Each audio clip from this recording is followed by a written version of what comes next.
Alright guys, what is up? Welcome back to the channel. So today I've got Thiem and Sinner practicing at Indian Wells. This is just some video that I took when walking on the grounds. I think it was round of 32. At this point Thiem had already been out of the tournament, but I think it's still really awesome to be able to watch him rip shots, and I'll point out some things that can definitely help you guys. One thing I want to say is that, like, in the first half of this practice, he was quite frustrated and I think just not in a great place, because he seemed like he was forcing a lot of his shots, and after a lot of missed balls, he would be like complaining to himself, throwing his racket and stuff like that. And in the middle, someone said something funny and it actually made him laugh, and after that for a while he got way looser and started hitting much more smoothly actually. So that just goes to show how our emotions can affect our tennis and our practice. But anyway, I don't know if you guys will notice the change in the video, but that's not really the point. It's a lot easier to see in person as well. Like, you see just a lot of subtle but negative body language, and then it kind of spirals in the middle there until he loosens up. But let's get on to his strokes. So one thing that I think a lot of people know about Thiem is that he really likes to wind up on his backswings and take big cuts at the ball. Now, something that seeing him hit in person, so let's rewind to that forehand really quick. Seeing him in person and watching him hit these shots, you still notice that even though he's known for taking these big cuts and, like, compared to other pros, like kind of big wild swings, not wild I would say, but watch his head throughout all of these balls. Even this ball where he ran all the way around and is hitting it, look at how still his head was, even though there was like so much action from his hands and the racket. So this is something really simple that many players can focus on, even rec players. Look, no matter what his body does, the head stays long until the ball has already left the racket, and then he kind of opens up. But because his head was so still throughout these shots, see, even here his body comes up, but his head is so still, like it still allows him to hit the ball.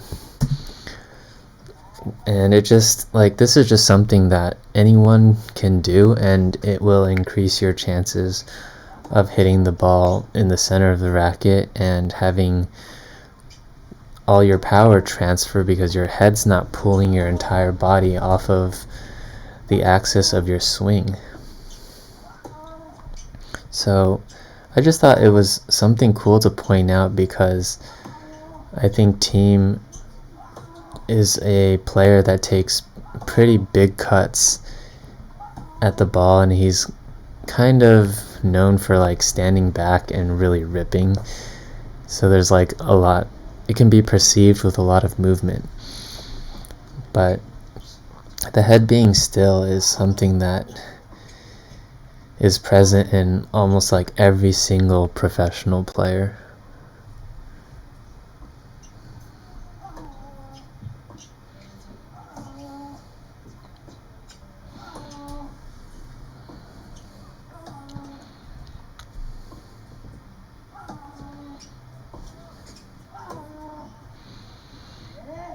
Yep, he's getting a little frustrated.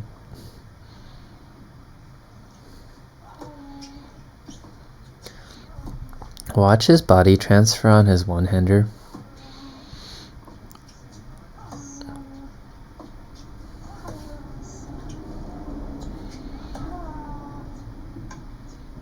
Yeah, so he was clearly late on that shot, even though he ripped it. Plenty of power, but and a lot of us wish we could hit like that. But so this is where someone says something, and he started laughing. Like, sees, like, kinda, he looks over, kinda smiles, and from here, like, he literally loosens up, and he just hits better, honestly. Like, his ball is a little livelier, and he's not forcing it as much anymore.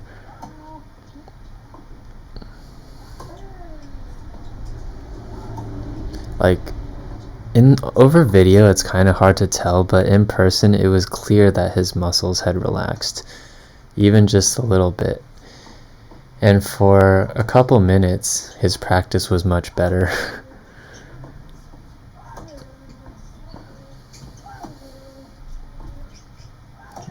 He just seems lighter to me.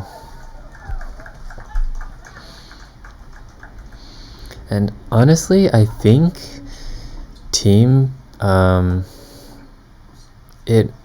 don't want to speak for him, but because he had such a good career earlier on, and he was just on the way up, winning a Grand Slam, and then he unfortunately had to get injured like that.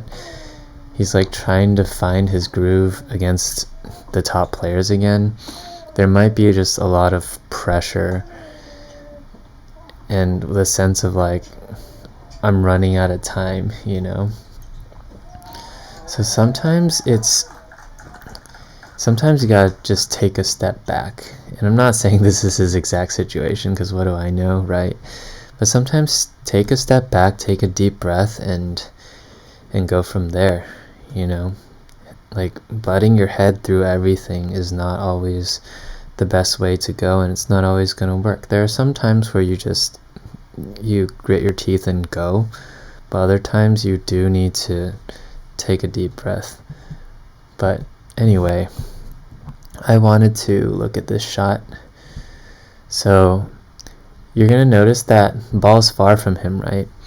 So he's going to take running steps to the ball. Always take running steps when they're far, or else you're not going to get there.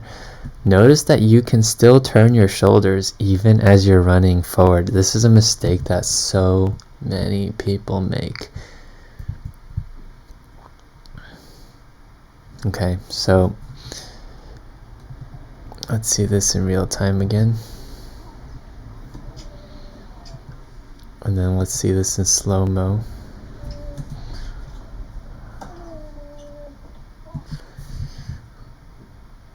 You can still prepare the racket and turn your shoulders even as you're running with your feet pointed forward. And there's nothing wrong with running through the ball and continuing on to your destination.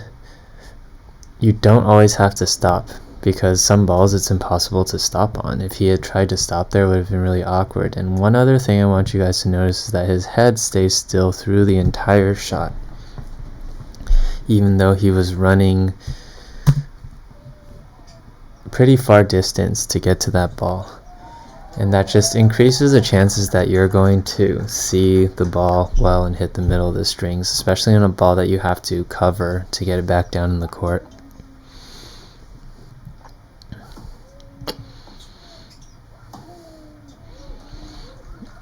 He's looser. He didn't force that one nearly as much on his forehand. That was a great forehand.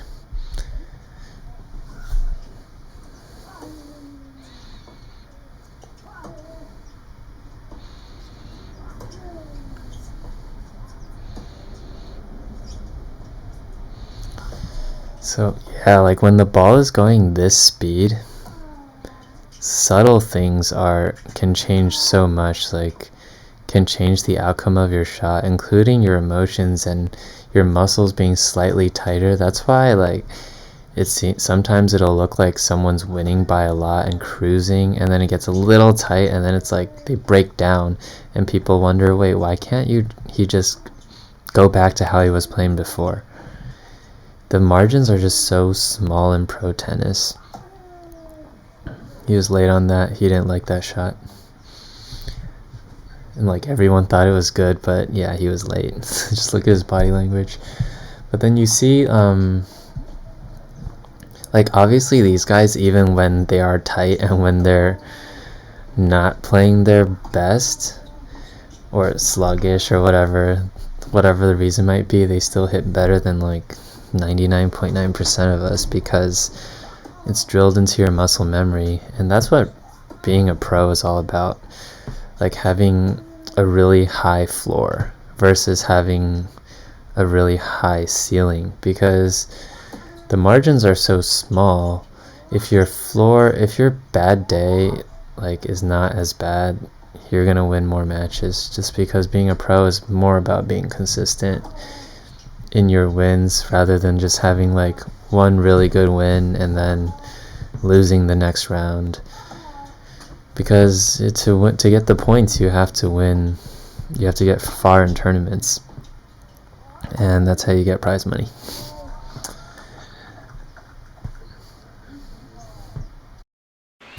Hey guys, so I wanted to introduce you guys to the Direct Tennis app. So this app is actually really useful, because say you're traveling to watch a tournament like Indian Wells, but it inspired you to play, but all you have are broken strings. Well, if you have this app, you can actually connect to local stringers, and it has a lot of information on many different types of strings, so you could even find a string that might better suit you than what you're already using. Based on your current location, it's going to tell you what stringers are close to you, and it'll also give you the selection of strings that these stringers offer, so it takes away the hassle of having to call everybody and asking them if they have a certain string available.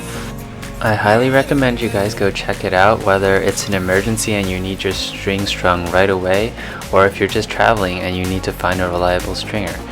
Again, it's the Direct Tennis app, and you can find it in the App Store, and their number of stringers are growing every single day. Check it out.